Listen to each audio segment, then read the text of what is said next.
Welcome to IMAX, the world's most immersive movie experience. Powered by a combination of the most advanced technology, we'll take you from the edge of your seat to the edge of reality. Enjoy crystal clear images and colors so intense they will take your breath away in specially designed theaters that bring you closer to the movies you love. Huge panoramic screens that allow you to escape into your favorite movie scenes. And immersive sound that will surround you from here, here, and here. We can take you from a pin drop to the thunder of a jet engine.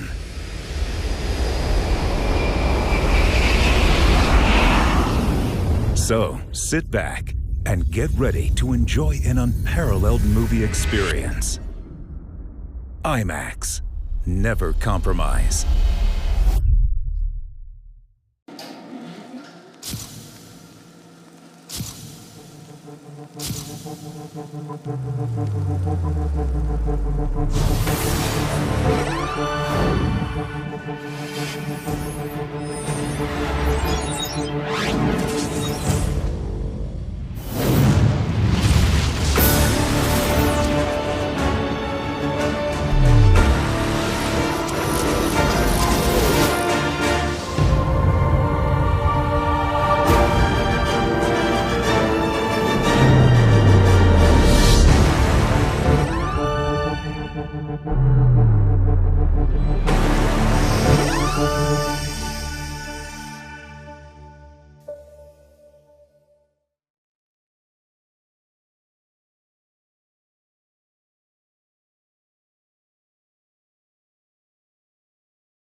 आसमां सा चल तुझको उड़ाऊं, झिलमिल सितारे आ तुझको दिखाऊं।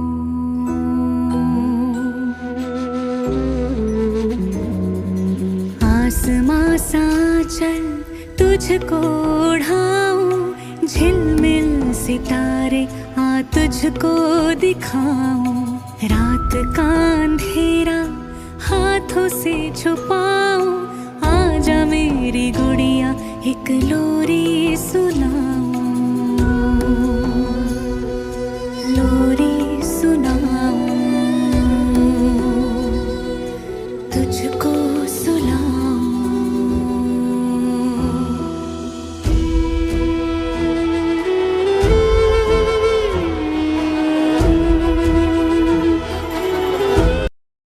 দক্ষিণ বারাসাত মহাশ্মশান।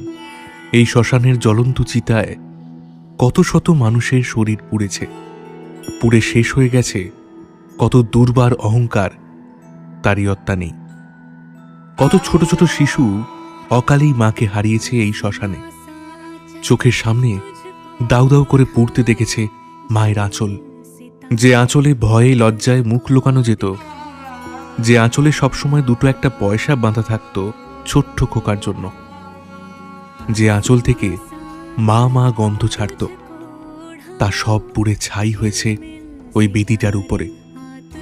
সন্তানকে আগলে রাখা মায়ের দুটো হাত এখানে আসলেই কেমন যেন নেতিয়ে পড়ে। তখন সব মায়া মোহ ত্যাগ করে কি পরম শান্তিতে মানুষগুলো বহু দূর ঘুমের দেশে চলে যায়। ওইখানে পরস্পর কাঠ সাজিয়ে যেন এক চিরশান্তির মন্দির নির্মাণ করা হয়। তারপর সবকিছু চোখের সামনে দিয়ে দাউ দাউ করে জ্বলতে জ্বলতে শেষ হয়ে যায়, শেষ হয়ে যেত, আর আজীবন শেষ হয়ে যাবে।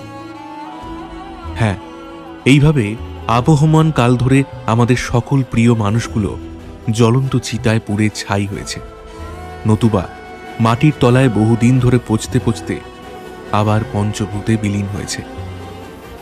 তাই আজও মহাকালের অমোঘ নিয়মে শ্মশান চত্বরে একটা মৃতদেহকে কেন্দ্র করে একত্রিত হয়েছে এক দল লোক। তাদের সকলেরই মুখ প্রায় থমথমে, কারো কারো আবার চোখের কোণায় জল। ওপাশে মৃতদেহটা চিতার উপর দাউ দাউ করে জ্বলছে। সেই আগুনের আভায় পাশের বড় শিরিষ গাছের ছোটখাটো ডালপালাগুলো পাগলের মতো ছটফট করছে। আর সেই জ্বলন্ত চিতার দিকে চেয়ে আর্তনাদ করে কাঁদছে বছর 4 শিশু অতীশ। মা, তুমি কোথায় চলে গেলে? মা, আমাকে একা রেখে তুমি কেন চলে গেলে? এখন আমি একা একা কিভাবে থাকবো? আমার কে খাইয়ে দেবে? আমাকে আর কে ভালোবাসবে? মা, ও মা, মা তুমি ফিরে এসো না আমার কাছে। মা হারা সদ্য বেদনাবিহ্বল অতীশের একটা হাত শক্ত করে চেপে ধরেছিল তার ঠাকুরদা জমিদার নৈরঞ্জন রায়। নয়তো বাচ্চা ছেলেটা মায়ের মৃত্যু শোকে হয়তো উন্মাদ হয়ে ছুটে গিয়ে আছড়ে পড়ত মায়ের জ্বলন্ত চিতায়। তাই এমন শোকের দিনে নাতিকে বুকে টেনে নিয়ে ঠাকুরদা নৈরঞ্জন বলল, কাঁদিস না রে দাদু ভাই। যে একবার চলে যায় সে তো আর ফিরে আসে না। তবে তুই তোর মাকে সব সময় দেখতে পাবি। ও যে তোকে ছেড়ে কোথাও যাবে না রে, কোথাও যাবে না। এমন সময় সামনের এক চাতালে বসে থাকতে থাকতে মদ্যপ সুখরঞ্জন নেশাগ্রস্ত অবস্থায় উন্মাদ হয়ে বলল, ঠিক করেছি, গায়ে হাত তুলেছি, একদম ঠিক করেছি। আমি এই গ্রামের জমিদার নৈরঞ্জন রায়ের একমাত্র ছেলে সুখরঞ্জন রায়। আমি মদ খাবো না, বাইরে বাড়ি যাব না। তো কি গ্রামের সাধারণ মানুষ হয়ে যাবে? আলবাত মদ খাবো, আলবাত বাইরে বাড়ি যাব, এসব আমার নৈতিক অধিকার। আর এই বিষয়ে যে হস্তক্ষেপ করতে আসবে আমি তার গায়ে একবার নয় বারবার হাত তুলব। তাদের সালা তুমি মরো আর বাঁচো, আমার কিচ্ছু যায় আসে না। নেশাগ্রস্ত অবস্থায় ব্যঙ্গাত্মক হাসি দিয়ে কথাগুলো বলল সুখরঞ্জন। অতীশ তখনও মা মা করে কেঁদে চলেছে। মা, ও মা, ও মা। মৃতদেহ দাহ করতে আসা লোকজনের মধ্যে থেকে একদল লোক সুখরঞ্জনের দিকে বাঁকা চোখে তাকিয়ে আছে, আর একদল তার সাথে প্রচণ্ড নেশায় তার সহসাথী হয়ে তার পাশেই বসে আফিম খাওয়া মুরগির মতো ঝিমোচ্ছে। এতক্ষণে বৃদ্ধ নৈরঞ্জন বলে উঠল, সুখরঞ্জন, তুই যেগুলো করছিস তা কিন্তু একদমই ঠিক নয়। আমি কিন্তু এই ঘটনা শেষ দেখে ছাড়বো। এখনো বলছি, যা হয়ে গেছে তা গেছে। আমাদের বংশের প্রদীপ মা হারা এই ছোট্ট বাচ্চাটার মুখের দিকে চেয়ে তুই ওই সব কুসঙ্গ কুপথ ছেড়ে ভালো পথে ফিরে আয়, ভালো হয়ে যা, নইলে যে এর পরিণাম খুব খারাপ হবে, এই আমি তোকে বলে দিলুম। এসব কথা তখনও পর্যন্ত অতীশের কানে কিংবা তার ছোট্ট হৃদয়ঙ্গম হয়নি। সে ঠাকুরদার বাহুবন্ধ থেকে একটু আলগা পেয়ে মা মা করে কাঁদতে কাঁদতে দৌড়ে গেল মায়ের জ্বলন্ত চিতাটার দিকে। আর সেদিকে এগিয়ে যেতেই অতীশ দেখল চিতা থেকে নির্গত একদল কালো ধোঁয়ার কুণ্ডলীর ভিতর থেকে তার মায়ের আবছা মুখাবয়ব ফুটে উঠছে। তৎক্ষণাৎ সেই কালো ধোঁয়ার কুণ্ডলী অতীশকে পরিক্রমা করতে লাগল, আর কেউ যেন তার মধ্যে থেকে অতীশকে উদ্দেশ্য করে বলল, কাঁদিস না খোকা, আমি তো ছিলাম, আমি তো আছি, আমি সব সময় থাকবো তোর আশেপাশে। আমি যে তোকে ছেড়ে কোথাও যেতে পারবো না রে। জমিদার নৈরঞ্জন রায়কে জমিদারির কাজে একবার এই পলাশপুর গ্রাম থেকে অনেক দূরে চণ্ডীপুর গ্রামে যেতে হয়েছিল, আর সেখানেই প্রথম দেখেছিল একজন রূপবতী ষোড়শী নারীকে। সেই মেয়ে গামলি বোঝাই পান্তা ভাত আর আলু সিদ্ধ মাখা গামছায় বেঁধে সঙ্গে নুন লঙ্কা নিয়ে মাঠে কর্মরত চাষি বাবাকে খেতে দেওয়ার জন্য আনছিল। তাকে প্রথম দেখেই নৈরঞ্জনের মনে পুত্রবধূ করার ইচ্ছাটা দুর্বার রূপ ধারণ করে। সে মনে মনে ঠিক করে এই মেয়েকেই সে নিজের ছেলে সুখরঞ্জনের সঙ্গে বিয়ে দেবে। জমিদার তখন মাঠের চওড়া মেঠো পথ দিয়ে হাঁটছিলেন। মাথার উপর ছাতা ধরেছিল একজন পেয়াদা। চারিদিকে সারি সারি তাল গাছ। মাথার উপরে আষাঢ়ে মেঘের ফাঁকে রোদ খেলে যায় অবিরাম। আর আলপথের পাশে ছিপছিপে জলে পৌষে ধানের বেউন ভাঙে। মাথায় গামছা বাঁধা একজন চাষি। তার দিকেই মেয়েটা এগিয়ে আসছিল। ফর্সা সুশ্রী চেহারা, তার চোখে মুখে প্রশান্তি আর ভালোবাসার জ্যোতি ঝিলিক মেরে ওঠে।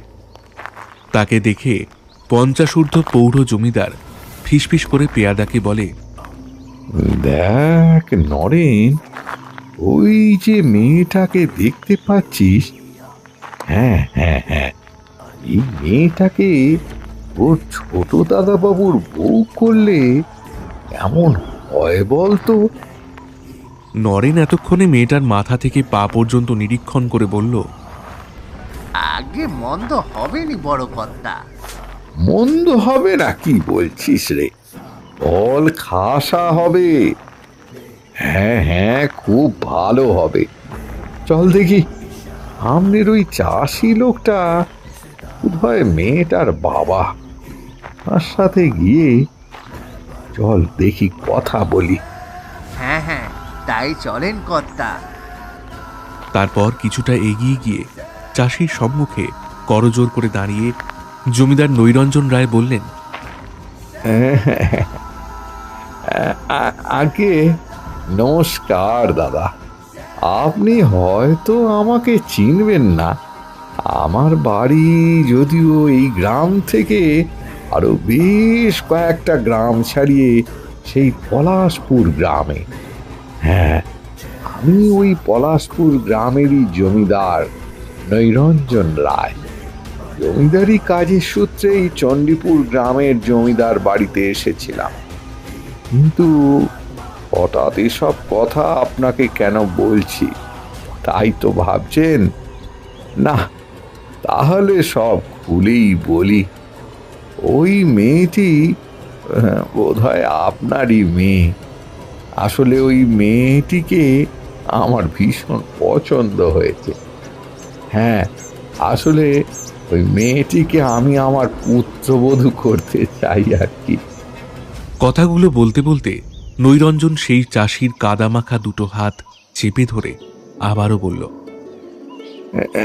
না না দাদা, আপনি না করবেন না।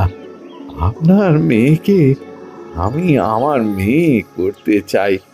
আসলে আমার একটি মাত্র ছেলে, আর তার সঙ্গে আপনার মেয়েকে বিয়ে দিয়ে ওকে আমার ঘরে লক্ষ্মী করতে চাই দাদা।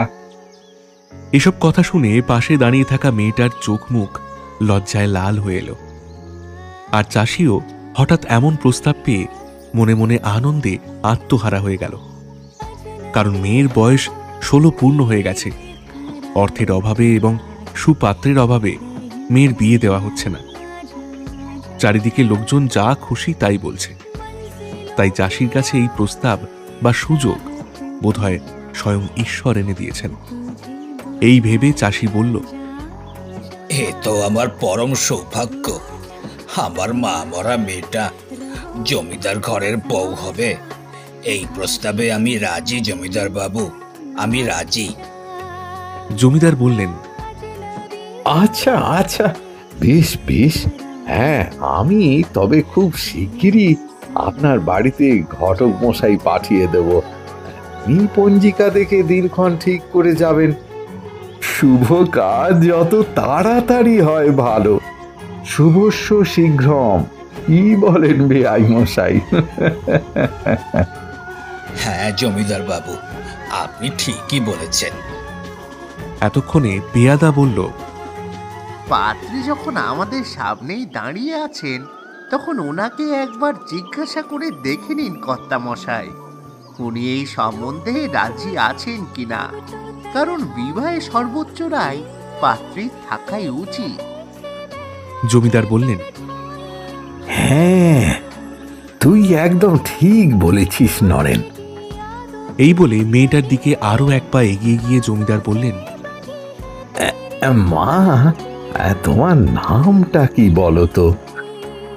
মেয়েটা লজ্জায় মুখের উপর কাপড় টেনে নিল এবং থরথর করে কাঁপতে লাগলো তার ওষ্ঠ অধরা। দ্রুত ওঠানামা করতে লাগলো বুকের পারদ। চাষি লোকটা বলল, বল মা, জমিদার বাবু জিজ্ঞাসা করছেন, নিজের নাম বল। কিছুক্ষণ চুপ থাকার পর কাঁপা কাঁপা সুরে মিষ্টি করে নিজের নাম বলল সে। আগে আমার নাম রাধিকা, রাধিকা হালদার। বাবা আমাকে ভালোবেসে রাধা বলে ডাকে। জমিদার প্রফুল্লিত বদনে বলল, বাহ, কি চমৎকার নাম! খুব ভালো মা, খুব ভালো।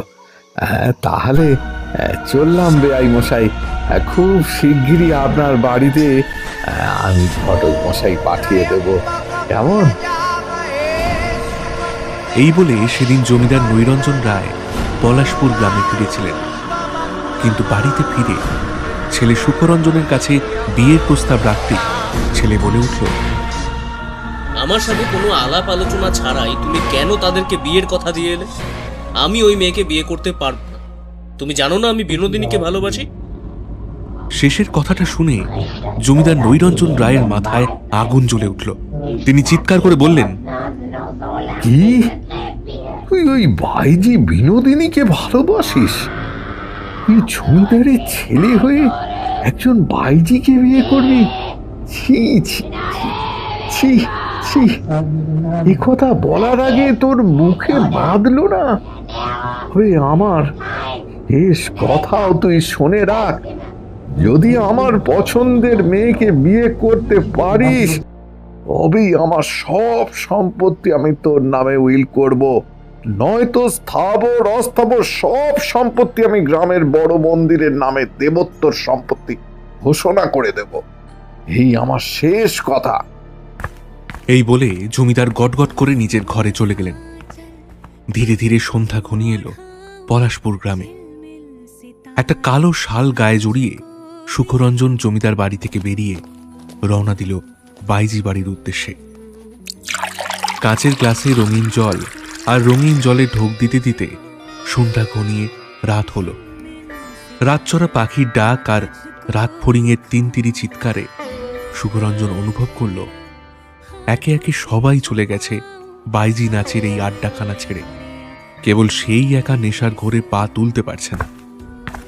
বিনোদিনী তাকে ধরে ধরে নিজের ঘরে নিয়ে গেল। সহ্য করতে পারো না যখন এত করে কেন খাও সুখরঞ্জন বাবু? আজ আর বাড়িতে ফিরতে পারবে?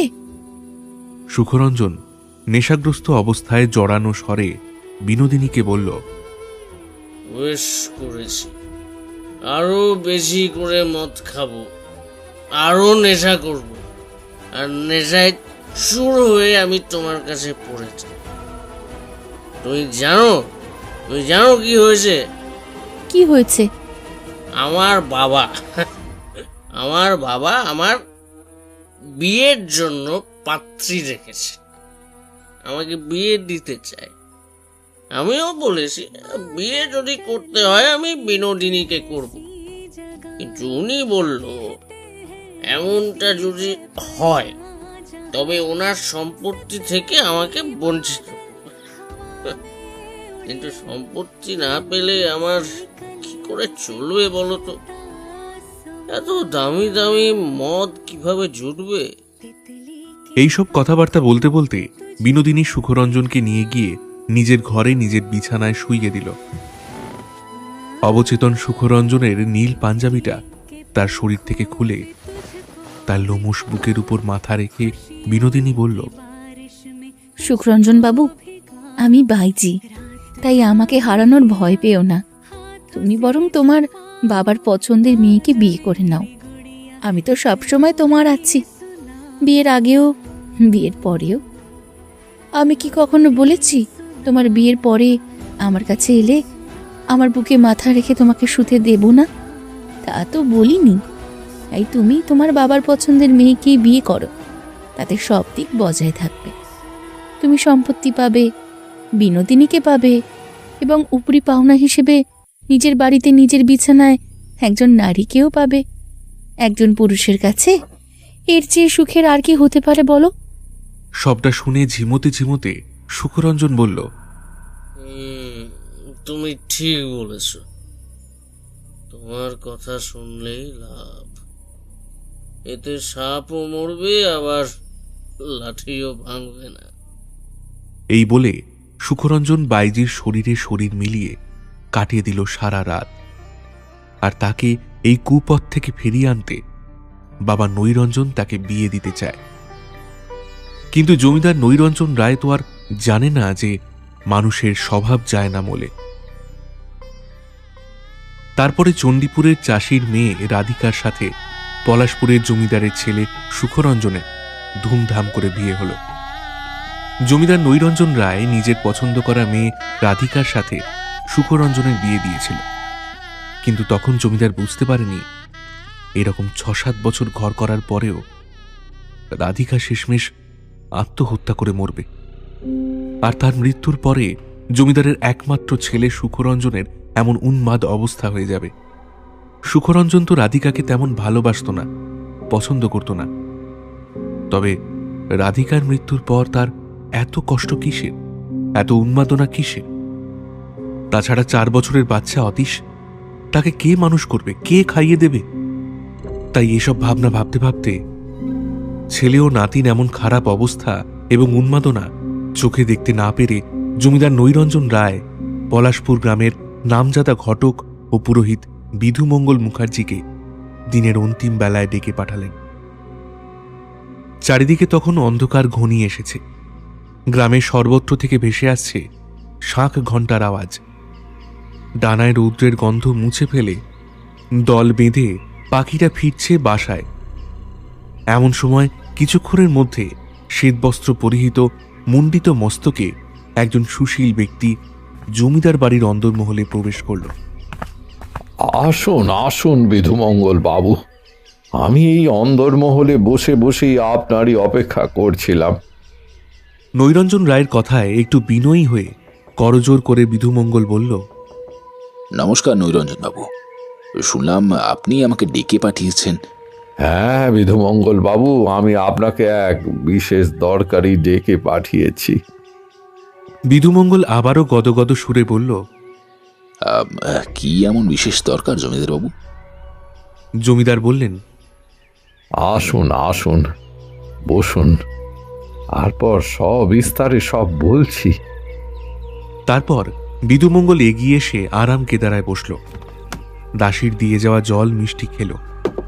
তারপর নৈরঞ্জন বলতে শুরু করলেন, আমার যে আর কিছু ভালো লাগছে না, সবটা কেমন যেন এলোমেলো হয়ে যাচ্ছে। বৌমাটার মৃত্যুর পর থেকে আমার বাড়ির উপরে কেমন যেন একটা ভালো ছায়া নেমে এসেছে। ছেলে নাতি কেউ ভালো নেই। মাঝরাতে আমার ছেলে কতবার যে রাই রাই বলে চিৎকার করে ওঠে, আর ইয়ত্তা নেই। আমার মনে হয় রাধিকা মৃত্যুর পরেই বাড়ি ছাড়তে পারেনি। আমি সন্তানের মায়া কাটিয়ে তাই বার যাবে, তাই না? কথাগুলো শোনা মাত্র গাঢ় ভাবনার ভাবলেশ বিধুমঙ্গলের চোখে মুখে বিষাদের মানচিত্র তৈরি করেছে। কিছুক্ষণ গালে হাত দিয়ে সেই ভাবনায় ডুবতে ডুবতে বিধুবাবু বলল, কি বলুন তো, আসলে সুখরঞ্জন বাবু সদ্য সাথীহারা হয়েছেন তো, তাই ওনার মনের মধ্যে হারিয়ে ফেলা প্রেমের তীব্র যন্ত্রণা ওনাকে ক্রমশ ব্যথিত করে তুলছে। তাই আমার মনে হয় ওনাকে পুনরায় সুপাত্রিস্থ করতে পারলে, ওনাকে আবার নতুন করে বিবাহ দিলে উনি সুস্থ হয়ে যাবেন, পুনরায় সংসারে মন দেবেন। ছোট অতীশ সেও একজন মা পেয়ে যাবে। বাচ্চা মানুষ, ওরও তো একজন মানুষের প্রয়োজন যে ওকে ভালোবাসবে, খাইয়ে দেবে, স্নান করিয়ে দেবে, তাই নয় কি? আপনিই বলুন। পণ্ডিত মানুষ বিধুবাবুর মুখে এসব কথা শুনে জমিদার নৈরঞ্জনের মন কিছুটা হালকা হল। তিনি বিধুমঙ্গলের দুটো হাত শক্ত করে চেপে ধরে বললেন, তাহলে আপনি তাড়াতাড়ি আমার ছেলের দ্বিতীয় বিবাহের জন্য সুপাত্রীর ব্যবস্থা করুন। আর আমি এদিকে সব বন্দোবস্ত করে রাখবো। হ্যাঁ, যত তাড়াতাড়ি সম্ভব আমার ছেলেটাকে দ্বিতীয় বিবাহ দিয়ে ওকে সংসারের মূল স্রোতে ফিরিয়ে আনতে না পারলে সব সর্বনাশ হয়ে যাবে। ছাড়া আমার নাতিটাও মায়ের অভাবে ধীরে ধীরে রুগ্ন হয়ে উঠছে। কথাটা শেষ হতে না হতেই জমিদার বাড়ির অন্দরমহলে সুখরঞ্জনের শয়নকক্ষ থেকে ভেসে এলো তার তীব্র চিৎকার ও আর্তনাদ। না না, আমাকে মেরো না রাই, রাই তুমি আমাকে মেরো না। আমি আর যাবো না বাইজি বাড়ি, আমি আমি আমি আর যাবো না বাইজি বাড়ি, আমাকে মেরো না। কি মজা, কি মজা, রাই আর আমাকে মারবে না বলেছে, আর আমাকে মারবে না বলেছে, কি মজা, কি মজা। এসব কথা শুনতে শুনতে কান্নায় ভেঙে পড়ল নৈরঞ্জন। সে কাঁদতে কাঁদতে বলল, দেখুন বিধুমঙ্গল বাবু, দেখুন আমার ছেলের কি করুণ অবস্থাটা একবার দেখুন। তিনবার শহর থেকে ডাক্তার দেখিয়ে এনেছি, গ্রামে বেদ বুদ্ধি কম করিনি, কিন্তু ওর এমন উত্তেজনা উন্মাদনা কিছুতেই কমছে না। তবে কি ও পাগল হয়ে গেল, নাকি রাধিকা ওকে পাগল করে দিল? যদিও না দেওয়ার কিছু নেই, এটার সাথে কম অন্যায় তো করেনি। শেষ কথাটা মনে মনে বলে নিয়ে নৈরঞ্জন আবার বলল, পুনরায় বিবাহ দিলে সব ঠিক হতে পারে। চিন্তিত সুরে বিধুমঙ্গলবাবু বললেন, বিবাহ দিয়েই দেখা যাক শেষমেশ কি ফল দাঁড়ায়, নয়তো আবার নতুন ভাবনা ভাবতে হবে। এই বলেই সেদিন রাতে বিধুমঙ্গলবাবু বাড়ি ফিরে যায় এবং কথা মতো প্রায় এক পক্ষকালের মধ্যে বিবাহের ব্যবস্থা করে সবাই মিলে বলে বুঝিয়ে জোর জবরদস্তি সব রকম পন্থা কাজে লাগিয়ে ভিন্ন গ্রামের সরল সাধারণ যুবতী শ্যামলা মেয়ে মধুর সঙ্গে সুখরঞ্জনের দ্বিতীয় বিবাহ সম্পন্ন হয়। বৌভাতের দিন একে একে গ্রামের মেয়ে বউরা নিমন্ত্রণ খেতে এসে ভিড় করে নতুন বউ দেখার জন্য। তার মধ্যে থেকে একজন বয়স্ক মহিলা নতুন বউ মধুর সামনে এগিয়ে গিয়ে তার ঘোমটা উঁচু করে মুখের দিকে চেয়ে দেখে বলে, দেখি দেখি ঘোমটাটা সরাও। ও মা, বা কি সুন্দর দেখতে হয়েছে গো আমাদের নতুন বউ। আরে পুরো জমিদার বাড়ির গিন্নি মা, গো খুব সুন্দর, খুব সুন্দর। আরও একজন কম বয়সী মহিলা বলে ওঠে, আমাদের ছোট কর্তার সঙ্গে নতুন বউকে খুব মানাবে, কি বলো কাকি? হ্যাঁ, মানাবে না মানে কি কথা আর বলতে, এ যে একেবারে পুরো রাজ্যটা। তারপর কেটে গেছে প্রায় এক পক্ষকাল। জমিদার বাড়িতে দ্বিতীয় বিবাহের নতুন নতুন গন্ধ ততদিনে প্রায় কেটে গেছে। গ্রামের চারিদিকে সন্ধ্যা নেমেছে, মাথার উপর দিয়ে উড়ে যাচ্ছে ঝাঁক ঝাঁক বাদুড়। গ্রামের সর্বত্র থেকে ভেসে আসছে সন্ধ্যা আরতি, শাঁখ ঘণ্টার শব্দ। এমন সময় অতীশ জমিদার বাড়ির বাগান লাগোয়া বড় উঠোনের একটা কোণে বড় নিম গাছে টাঙানো একটা দোলনায় দোলা খাচ্ছিল। সে বাচ্চা মানুষ একা একা দোলনায় দুলতে পারে না, তবে কে তাকে দোলা দিচ্ছে? এমন সময় হঠাৎ তার নতুন মা তাকে ডাকতে ডাকতে এই দিকেই এগিয়ে এলো। অতীশ, খোকা, অন্দরে ফিরে চল। চারিদিকে সন্ধ্যা নেমেছে, আর দোলনা চড়তে নেই বাবা, চল বাড়ির ভিতরে চল। মধুকে এগিয়ে আসতে দেখে হঠাৎ করেই দোলনার দুলুনি বন্ধ হয়ে গেল। সচরাচর দোলনার দুলুনি এইভাবে বন্ধ হয় না। অতীশ তার ছোট মাকে বলল, ছোট মা, তুমি যাও, আমি আর খানিকটা দোলা চড়ে তারপর চলে আসব, তুমি যাও। মধু বলল, আচ্ছা বেশ, তো তুই আরও একটু দোলনা চড়বি তো? তা চড়, আমি দোলা দিয়ে দিচ্ছি। তুই ভালো করে ধরে বস কিন্তু। আমি কথাটা বলতে বলতে হঠাৎ যেন বিদ্যুতের ঝটকা খেল মধু। সে দোলাটা ধরতেই কেউ যেন হঠাৎ সেই দোলা থেকে তার হাতটা সরিয়ে দিল। তারপর নিজে নিজেই দোলাটা দুলতে শুরু হয়েছে। ভয়ে মধুর সারা শরীর থেকে দরদর করে ঘাম বেরিয়ে এলো।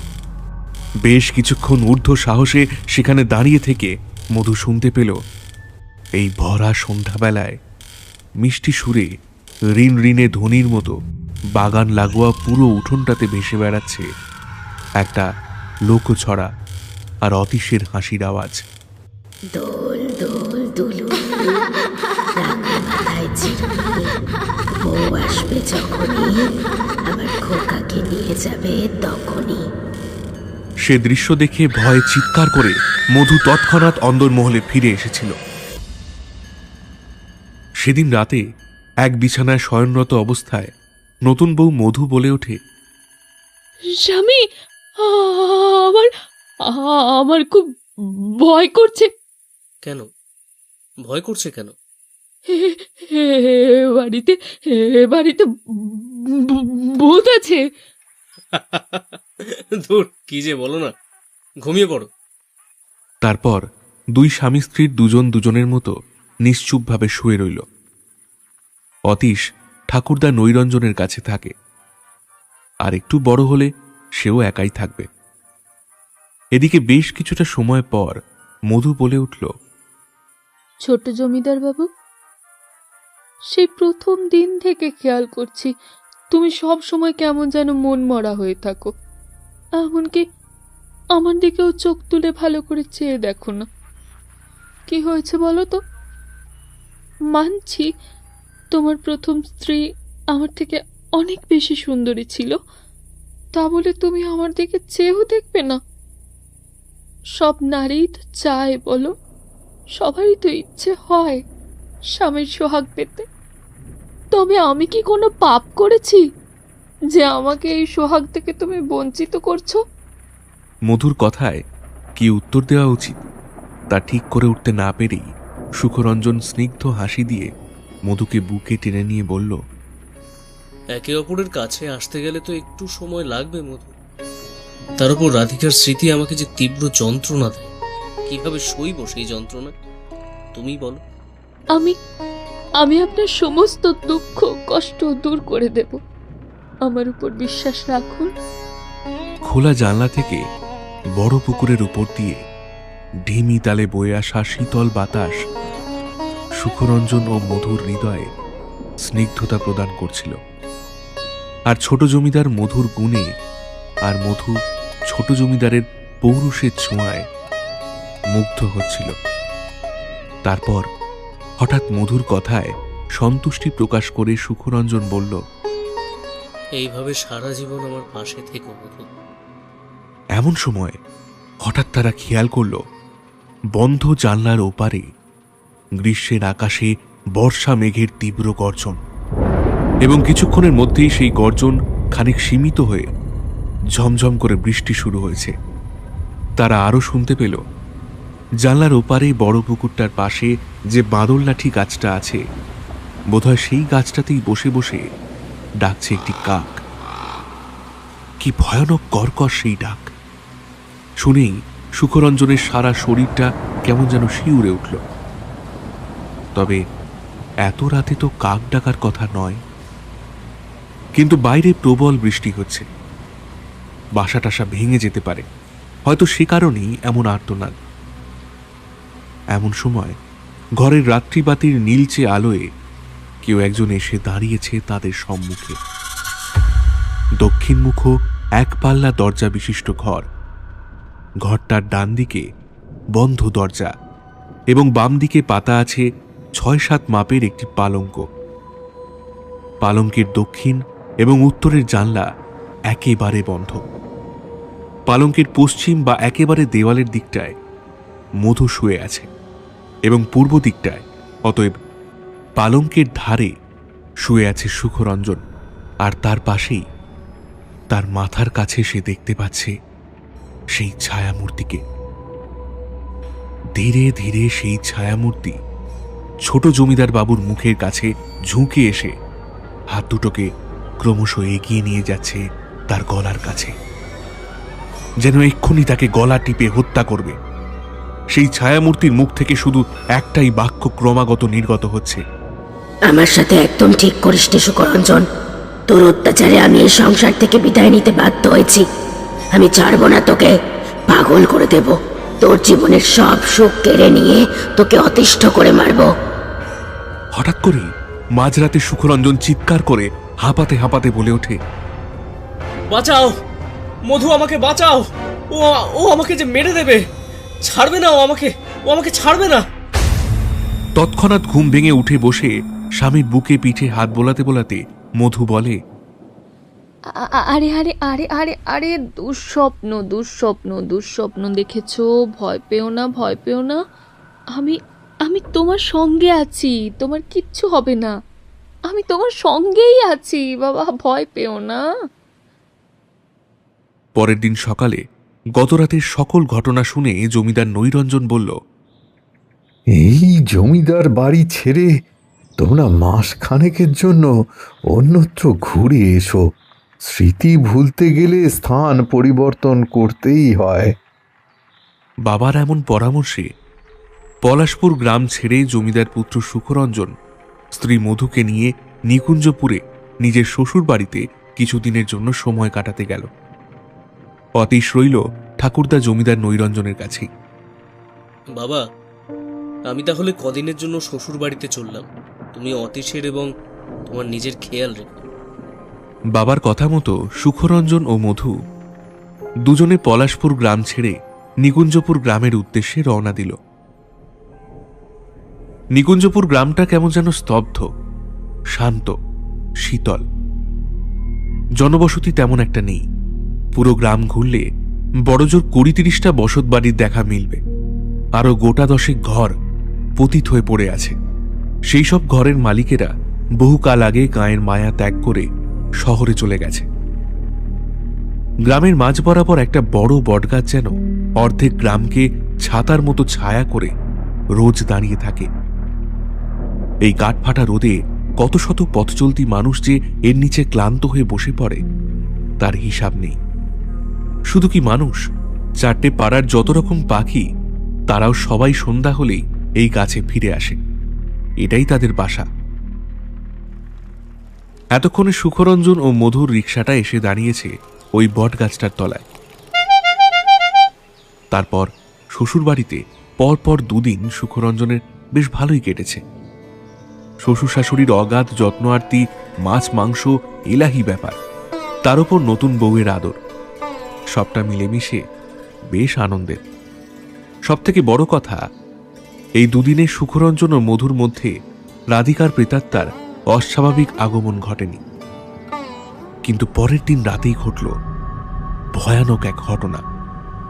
মধু রাতের খাওয়া দাওয়া শেষ করে ঘরে এসে বিছানার উপর ওপাশ ফিরে শুয়ে আছে। সুখরঞ্জন ঘরে ঢুকে মধুকে উদ্দেশ্য করে বলল, কি গো মধু, ওদিক ফিরে এমন শুয়ে আছো যে? সুখরঞ্জনের কথায় মধু কোনো উত্তর দেয় না দেখে মধুর গায়ে হাত দিয়ে নিজের দিকে টানতেই সুখরঞ্জন যা দেখল তাতে ভয়ে আতঙ্কে আঁতকে উঠে পালঙ্ক থেকে শটান ছিটকে এসে পালঙ্কের নিচে পড়ল জমিদারের ছেলে সুখরঞ্জন রায়। সে রীতিমতো ভয়ে গোঙাতে শুরু করেছে, কিন্তু কিছুতেই চিৎকার করতে পারছে না, কিংবা হয়তো সে বিকট বিভৎস জোরে চিৎকার করছে, কিন্তু চিৎকারের সেই আওয়াজ কারোর কর্ণে এসে পৌঁছচ্ছে না। অতঃপর গোঙাতে গোঙাতে সে বলল, কি রাধিকা, তুমি এখানে কোত্থেকে এলে? পালঙ্কের ওপর ওপাশ ফিরে এতক্ষণ যে শুয়েছিল সেই মধু নয়, তার চোখ মুখ সব রাধিকার। হঠাৎ করেই তা দেখে ভয়ে সুখরঞ্জন আঁতকে উঠেছিল। তবে ঘোমটা সরানো সেই রাধিকার মুখমণ্ডলের অর্ধেকটা যেন বিভৎসভাবে পচে গলে মাংস খসে খসে পড়ছে। তার আলুলায়িত চুলগুলো যেন নববধূর সেই শয্যা বাঁধন মুক্ত হতে চায়। এতক্ষণে সেই রাধিকা তার এক হাতে পালঙ্কের একটা পায়া ধরে পুরো পালঙ্কটাকে উঁচু করে বিভৎস স্বরে বলল, আমাকে তো মারলি, কিন্তু মারার আগে আমাকে কলঙ্কিত কেন করলি সুখরঞ্জন? কেন আমাকে কলঙ্কিত রাই বানালি? আমি তোকে ছাড়বো না, আমি তোকে ছাড়বো না। রাধিকার সেই ভয়ঙ্কর রূপ দেখে সুখরঞ্জনের মনে পড়ে গেল অতীতের সেই কালো দিনটার কথা। জানো তো বিনোদিনী, এইভাবে তোমার উন্মুক্ত বুকের উপর মাথা এলিয়ে শুয়ে থাকতে আমার ভীষণ ভালো লাগে। এ ভালো লাগার অধিকাংশই যেন শান্তি, পরম শান্তি। কিন্তু তোমার স্ত্রী, সে কি তোমাকে শান্তিতে থাকতে দেয়? প্রতিদিনের মতো আজও ঠিক ডাকতে ডাকতে এখানে চলে আসবে, দেখো। আসু, আজ ওকে আসতে দাও, দরজা তো খোলাই আছে। এসে দেখুক ওর স্বামী অন্য নারীর উন্মুক্ত শরীরের উপর শুয়ে আছে। তারপরও যদি ওর লজ্জা ঘেন্না না হয়, যদি জমিদার বাড়ি ছেড়ে চণ্ডীপুরে ওর বাপের বাড়িতে ফিরে না যায়, তখন তার উপযুক্ত ব্যবস্থা আমি নেব। কি করবে তুমি? তোমার মাথায় কি তেমন কোনো বুদ্ধি আছে? একটু এদিক ওদিক হলেই কিন্তু তোমার সমস্ত সম্পত্তি হাতছাড়া হয়ে যাবে। যা করবে ভেবে চিন্তে করবে, নয়তো তোমার ধনুর্ধর বাপ সব সম্পত্তি তোমার ওই বউ রাধিকাকে উইল করে দেবে। কি এমন পরিকল্পনা করা যায় বলো তো, যাতে সাপও মরবে আবার লাঠিও ভাঙবে না? কিছু একটা তো করতেই হবে যাতে একই ঢিলে দুটো পাখি মরে। আজকাল খুব বার বেড়েছে। একটা বুদ্ধি এসেছে আমার মাথায়, শুনবে? হ্যাঁ, বলো। কানে কানে বলি, নয়তো এ কথা 5 কান হয়ে যেতে পারে। জানো তো, দেয়ালেরও কান আছে। এই বলে বিনোদিনী সুখরঞ্জনের কানে ফিসফিস করে পরিকল্পনার জাল বিছিয়ে দিতে লাগল।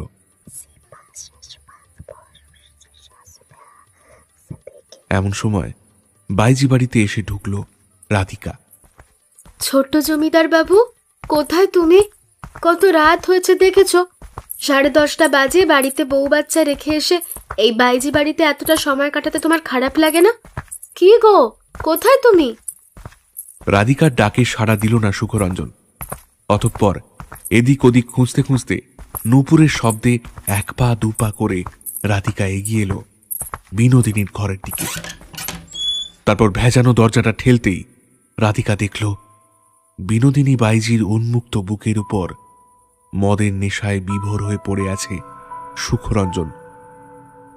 তার শরীরের কমলা পাঞ্জাবিটা পড়ে আছে পাশের টেবিলে। এমন দৃশ্য নিজের চোখে দেখে লজ্জায় ঘেন্নায় তার 2 চোখ ফেটে জল বেরিয়ে এলো। সে তৎক্ষণাৎ পিছন ফিরে চিৎকার করে বলল, ছি ছি জমিদার বাবু, ছি! আজ আমার নিজের প্রতি আমার ঘেন্না হচ্ছে। মনে হচ্ছে এইরকম একটা অমানুষের সাথে মিলিত হয়ে আমি আমার সন্তানকে জন্ম দিয়েছি, যে কিনা রাত দুপুরে নিজের বউ বাচ্চাকে ঘরে ফেলে রেখে এসে বাইজির বুকে মুখ গুজে পড়ে থাকে। আমি এক্ষুনি যাচ্ছি, বাড়িতে ফিরে আমি সবটা শ্বশুরমশাইকে জানাবো। তারপর দেখি কি হয়। এমন আচরণের উচিত শিক্ষা আমি দিয়েই তবে ছাড়ব। এই বলে রাধিকা গটগট করে এগিয়ে গেল জমিদার বাড়ির দিকে। বাড়িতে ফিরে রাধিকা দেখল শ্বশুর নৈরঞ্জন রায় ততক্ষণে অতীশকে কোলের ধারে নিয়ে ঠাকুরদা নাতি মিলে ঘুমিয়ে পড়েছে। তাই হাজার রাগের সত্ত্বেও তাদেরকে আর ডাকল না। নিজে মনস্থির করল আজ রাতেই সে সিলিংয়ে কাপড় ঝুলিয়ে আত্মহত্যা করবে। এই ভেবে গটগট করে এগিয়ে গিয়ে নিজের শয়নকক্ষের দরজাটা বন্ধ করল। জমিদার বাড়ির পেয়াদা নরেন এ বাড়ির কীর্তি সব জানে। রোজ রাতে ছোট জমিদার বাইজি বাড়িতে পড়ে থাকে। রাতে বউ ঠাকুরন তাকে ডাকতে যায়। এসব হালচাল তার জানা। কিন্তু আজ রাধিকা সুখরঞ্জনকে ডাকতে গিয়েও এভাবে একা কাঁদতে কাঁদতে ফিরে এলো। এমন দৃশ্য দেখে নরেন মনে মনে ভাবল, আজ বোধহয় বড় সড় কোনো ঝামেলা হয়েছে, নয়তো বউ ঠাকুরন এইভাবে এসে দরজা বন্ধ কেন করবে? হ্যাঁ, যাই গিয়ে দেখি, নয়তো কোথায় যে কি হয়ে যায়। এই বলে নরেন শয়নকক্ষের দিকে এগিয়ে গিয়ে দেখল কক্ষের দরজা ভিতর থেকে বন্ধ। নরেন বেশ কয়েকবার রাধিকাকে ডাকল, বউ ঠাকুরন দরজা খুলুন, ও বউ ঠাকুরন দোহাই আপনার, আপনি দরজা খুলুন। নরেনের ডাকে রাধিকা দরজা খুলল না দেখে নরেন পাশের জানলায় গিয়ে ঘরের মধ্যে কি হচ্ছে তা দেখার চেষ্টা করল। নরেন দেখল বউ ঠাকরুন সিলিংয়ের মোটা লোহায় কাপড় বাঁধছে। তা দেখে নরেন দরজায় এসে জোরে জোরে আঘাত করতে লাগলো আর বলতে লাগলো, এমনটা করবেন না বউ ঠাকুরন, আপনি এমনটা করবেন না। আপনার ফুটফুটে একটা বাচ্চা আছে, তার কথা ভেবে আপনি এমনটা করবেন না। ও বউ ঠাকুরন, দরজাটা খুলুন, আপনি দরজাটা খুলুন। নরেনের ধাক্কার আঘাতে আঘাতে হঠাৎ ভিতর থেকে ছিটকিনি আলগা হয়ে দরজা খুলে যেতেই নরেন দেখল বউ ঠাকরুন ততক্ষণে গলায় ফাঁস দিয়ে ঝুলে পড়েছে। তৎক্ষণাৎ দৌড়ে গিয়ে তাকে ধরে নিচে নামাতেই বিছানায় রাধিকা এলিয়ে পড়েছে নরেনের হাতের উপর। নরেন নাকের কাছে হাত দিয়ে দেখল না, সব শেষ হয়ে যায়নি, এখনো প্রাণবায়ু আসা যাওয়া করছে। নরেন বউ ঠাকরুনের মুখের উপর থেকে অগোছালো চুলগুলো সরিয়ে দিয়ে হাত বাতাসে দিয়ে হাওয়া করতে লাগল। ঠিক এমন সময় ঘরে এসে ঢুকল মদ্যপ সুখরঞ্জন। এমন দৃশ্য দেখে সে হাততালি দিয়ে উঠে বলল, বাহ বাহ বাহ বাহ, চমৎকার চমৎকার। স্বামী মধু মাতাল বাইজি বাড়ির নাচ দেখতে যায়, তা বলে নিজের যৌন চাহিদা মেটাতে বাড়ির পেয়াদাকে শোবার ঘরে নিয়ে আসবে? কত বড় বাজারি মেয়ে মানুষ। বাবা বাবা, তাড়াতাড়ি আসো, এসে দেখো তোমার গুণধর বৌমার কীর্তি। এসব কথার সত্ত্বেও নরেন সেই স্থান পরিত্যাগ করতে পারল না। সে তো জানে এই মুহূর্তে রাধিকার সঙ্গ ছেড়ে দিলে, তাকে একটু জল খাইয়ে বাতাস না করলে সে দম আটকে মারা যেতে পারে। আজ একটুর জন্য প্রাণে বেঁচেছে মেয়েটা। এতক্ষণে সুখরঞ্জনের চিৎকারে জমিদার নৈরঞ্জন এবং জমিদার বাড়ির আরো সব লোকজন এসে দাঁড়িয়েছে সেই ঘরের সামনে। আর সুখরঞ্জন সেই একইভাবে বলে চলেছে, ছি ছি ছি, বাড়িতে আমি নেই, সেই সুযোগে ছেলেটাকে বাবার কাছে দিয়ে বাড়ির কাজের লোকের সাথে এক বিছানায় শুতে তোর বাঁধলো না? কি নীচ চরিত্রহীন নারী তুই! তোর জন্মের ঠিক আছে তো? এসব শুনে নরেনের দু চোখ বেয়ে জল গড়িয়ে এলো। তার দুটো চোখ রাগে লাল হয়ে জ্বলছে। সে বলল, ছোট কর্তা, এ আপনি কি সব বলছেন? এসব কথা আপনার মুখে মানায় না। আপনি তো চরিত্রহীন, তাই মা লক্ষ্মীর মতো স্ত্রীকে চরিত্রহীন বলতে আপনার বাঁধছে না? চুপ কর, চুপ কর তুই। এতদিন ধরে দুধ কলা দিয়ে কালসাপ পুষেছি, কি করে জানবো? কি করে জানবো আমার খেয়ে আমার পরে একদিন তুই আমার বউকে ভুলিয়ে ভালিয়ে আমার বিছানায় শুয়ে পড়বি? শালা! নরেন চিৎকার করে বলে উঠল, বড় কর্তা, আপনার সামনে দাঁড়িয়ে আপনার কুলাঙ্গার ছেলে যা ইচ্ছা তাই বলে যাচ্ছে, আপনি তো দাঁড়িয়ে দেখছেন, কিছু বলবেন না? জমিদার নৈরঞ্জন কিছুক্ষণ চুপ থাকার পর বলল, নরেন, এত রাতে তুই বৌমার ঘরে কি করছিস? এতক্ষণে কাঁদতে কাঁদতে নরেন বলল, আমি না থাকলে যে আজ বউ ঠাকুরন আত্মহত্যা করে মরত। বউ ঠাকুরন ওই সিলিংয়ে গলায় দড়ি দিয়ে মরতে যাচ্ছিল, আমি নামিয়ে এনেছি, তাকে বাঁচিয়েছি। আর আপনারা কি সব উল্টো পাল্টা ভাবছেন? ছি ছি ছি ছি ছি, কি নিচু মন আপনাদের! এর চেয়ে বোধহয় ভালো হতো বউ ঠাকুরন যদি মরে যেত, এত কটু কথা না তাকে শুনতে হতো আর না আমাকে।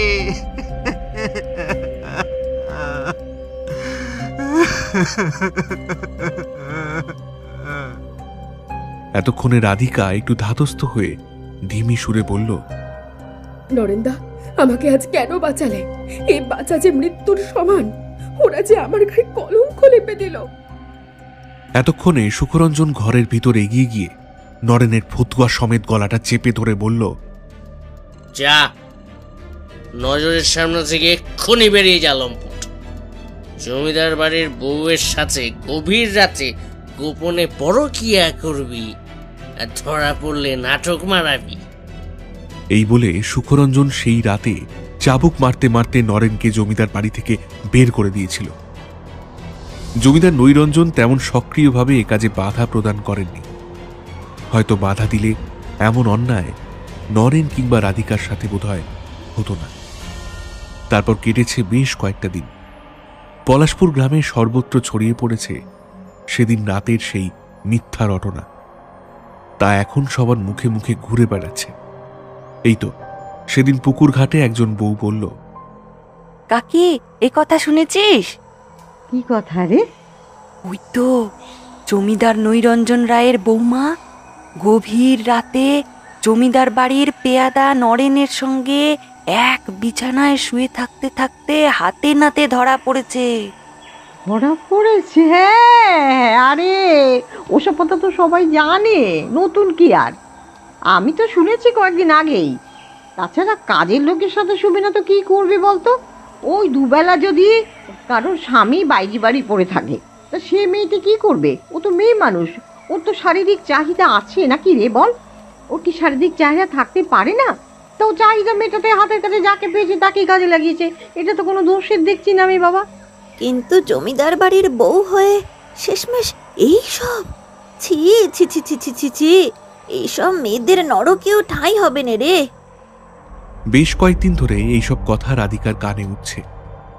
তাই রাগে ঘৃণায় শেষবারের মতো আজ রাতে সুখরঞ্জনকে রাধিকা জিজ্ঞাসা করল, নিজে তো চরিত্রহীন, কোনো মান সম্মান নেই, কিন্তু আমাকে এইভাবে পুরো পলাশপুর গ্রামের কাছে চরিত্রহীন বানিয়ে দিলে কেন? জেনে বুঝে আমাকে কেন কলঙ্কিত করলে? কেন? আমাকে তো সবসময় চরিত্রহীন বলিস। এবার দেখ চরিত্রহীন শব্দটা শুনতে কতটা কষ্ট হয়। যার নিজের চরিত্রের কোনো ঠিক নেই, বাইজির মুখে মুখ গুজে পড়ে থাকে, তারও বুঝি এমন কষ্ট হয়? চিৎকার করে সুখরঞ্জন বলল, হ্যাঁ হয় হয়। তাছাড়া আমি তো চরিত্রহীন হতে চাইনি। আমি তোকে বিয়ে করতেও চাইনি কোনোদিন। আমি ভালোবাসি আমার বিনোদিনীকে। আমি ওকে বিয়ে করতে চেয়েছিলাম, কিন্তু তোকে বিয়ে না করলে আমার বাপ আমাকে সকল সম্পত্তি থেকে বঞ্চিত করবে, তাই বাধ্য হয়ে তোকে বিয়ে করেছিলাম। আর বিয়ের পর নিজের ভালোবাসার কাছে ছুটে যাওয়া চরিত্রহীনের পরিচয়? তা আমি মনে করি না। এতক্ষণে জানলার এপাশে দাঁড়িয়ে সব কথা শুনে জমিদার নৈরঞ্জন রায় কাঁদতে কাঁদতে এগিয়ে গেল নিজের ঘরের দিকে। সবটা শুনে রাধিকা বলল, তবে বেশ তো, থাকো তোমার বাইজি বিনোদিনীকে নিয়ে। আমি আমার ছেলেকে নিয়ে কালিয়ে বাড়ি ছেড়ে চলে যাব। না, তুই ছেলেকে নিয়ে কোথাও যাবি না। তুই ছেলেকে নিয়ে চলে গেলে বাবার সব সম্পত্তি থেকে আমাকে বঞ্চিত করবে। হ্যাঁ যাব, আমি কালই যাব। এ বাড়িতে আর কলঙ্ক নিয়ে পড়ে থেকে লাভ নেই। আমাকে বাঁচিয়ে একটা লোক কিনা বিনা অপরাধে বাড়ি ছাড়া হলো। সবাই সব যেন চুপ থাকলো। আমি আর এ বাড়ির কাউকে বিশ্বাস করি না, কাউকে না। হঠাৎ রাগে ফুঁসতে ফুঁসতে সুখরঞ্জন রাধিকার চুলের মুঠি ধরে বলল, একবার তো তোকে বললাম এ বাড়ি ছেড়ে কোথাও যাওয়া হবে না। যাবো, আলবাত যাবো। আমি কালই চলে যাবো আমার ছেলেকে নিয়ে, দেখি কি আটকায়। রাধিকার গলা চেপে ধরে সুখরঞ্জন বলল, খুব সাহস হয়েছে তোর, তাই না? জানে মেরে দেব।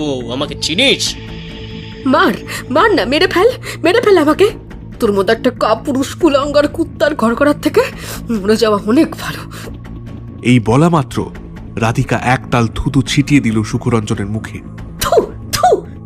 সঙ্গে সঙ্গে সুখরঞ্জনের শরীরে যেন এক দানব ভর করল। দুটো হাতে রাধিকার গলা চেপে ধরল সজোরে। 5-7 মিনিটের মধ্যে ছটকাতে ছটকাতে শ্বাসরুদ্ধ হয়ে মৃত্যুবরণ করল রাধিকা। তারপর কাপড়ের ফাঁস করে তার গলায় বেঁধে সুখরঞ্জন সিলিংয়ে ঝুলিয়ে দিল। পরের দিন মৃতদেহ দেখে সবাই ভাবল রাধিকা আত্মহত্যা করে মরেছে। কিন্তু সুখরঞ্জন তো জানে সে রাধিকাকে নিজে হাতে খুন করেছে। তাই আজ হঠাৎ দ্বিতীয় পক্ষের শ্বশুর বাড়িতে রাধিকার এমন বীভৎস মুখাবয়ব দেখে পুরনো দিনের সমস্ত কথা এক ঝটকায় তার মনের দৃশ্যপটে ছবি হয়ে ফুটে উঠল। এমতো অবস্থায় সুখরঞ্জন প্রবল জোরে আর্তনাদ করে উঠল, বাঁচাও বাঁচাও বাঁচাও! তারপর ধীরে ধীরে অচেতন হয়ে পড়ল। তৎক্ষণাৎ মধু ছুটে এলো তার ঘরে, কিন্তু সে এসে দেখল সুখরঞ্জন মূর্ছিত অবস্থায় মেঝের উপর শুয়ে পড়ে আছে। সেদিন রাতের ঘটনার পর শ্বশুরবাড়ি থেকে সুখরঞ্জন পলাশপুরে ফিরে এসেছিল, কিন্তু আগের মতো আর ভালো অবস্থায় ফেরেনি। সে এখন বদ্ধ পাগল, উন্মাদ। কথায় কথায় বলে, শেষ করে দেব আমি এই জমিদার বাড়ির সকলকে, শেষ করে দেব, তারপর নিজেকে শেষ করব। একটা একটা করে সবাইকে খুন করব, সবাইকে একটা একটা করে। তুমি চিন্তা করো না রাধিকা, তুমি একদম চিন্তা করো না। আমি তো আছি তোমার সঙ্গে, আমি যে তোমার স্বামী। তোমাকে কেউ কষ্ট দিতে পারবে না, তোমাকে কেউ মারতে পারবে না। এই কে মারবি? কে মারবি আমার রাধিকাকে? কে মারবে ওকে? কে মারবে? মারতে হলে আমাকে টপকাতে হবে। পারবি? পারবি তো আমাকে টপকাতে? শালা, রাধিকাকে মারতে এসছে। ওই দেখো, তবু তুমি রাগ করে চলে যাচ্ছ। না না, চলে যাও না, চলে যাও না আমাকে ছেড়ে। এসো এসো, আমার কাছে এসো।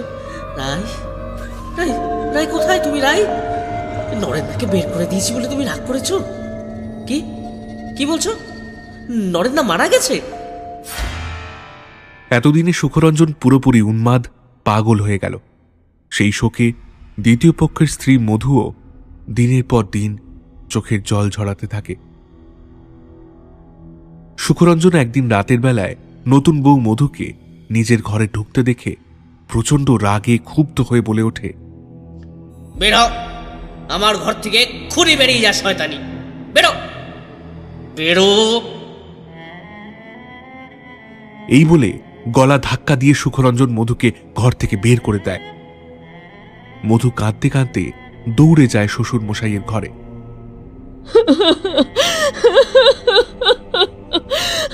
বাবা বাবা বাবা, আপনার ছেলে আবারও আগের মতো উন্মাদ হয়ে গেছে। আজ আমাকে ঘাড় ধাক্কা দিয়ে ঘর থেকে বের করে দিয়েছে বাবা। নৈরঞ্জন রায় মধুর মাথায় হাত বুলিয়ে বলল, তুই কাঁদিস না রে মা, কাঁদিস না। আমি সন্ধ্যাবেলায় বিধুমঙ্গল বাবুকে খবর দিয়েছি, উনি কিছুক্ষণের মধ্যেই এসে পড়বেন, তারপর দেখা যাক কি হয়। এদিকে এমন সময় কাঁদতে কাঁদতে মধু শ্বশুরমশাইকে এক খুশির খবর দিয়ে বলল, বাবা, আমি যে মা হতে চলেছি। এই অবস্থায় আপনার ছেলে যদি ভুল করে আমার গর্ভে আঘাত করে ফেলে।